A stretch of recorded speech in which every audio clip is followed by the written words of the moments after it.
அவர்கள் திறந்து விடுவது தமிழ்நாட்டுக்கு கிடைக்க வேண்டிய உரிய நீர், உரிமை நீர் இல்லை. அதை நீங்க நல்லா விளக்கணும். முறையா நமக்கு பருவத்துக்கு தண்ணி தரப்பட்டிருந்தால் நமக்கு பாதிப்பு ஏற்பட்டிருக்காது. இங்க என்ன பேசப்படுது?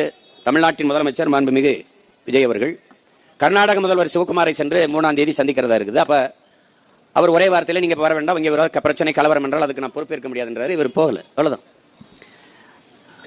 அது அந்த நேரத்தில் கேரளாவில் பெருமழை, அங்கே வயநாடு வழியே, அங்கதான் கபினி அணைக்கு தண்ணி வருது, அங்க வயநாடு வழியே பெரும் வெள்ளம், அங்க வந்து கபினி நிறையும் போது அதன் வழியாக அது திறக்கப்பட்டு காவிரி நிறையுது. கர்நாடகாவில் மழை, அங்கே பெரும் மழையினாலே அணையின் கொள்ளளவு கூடும் போது அவனால் அணை அதுக்கு மேல சேமிக்க முடியாதுங்கிறதுனால திறந்துடுறான்.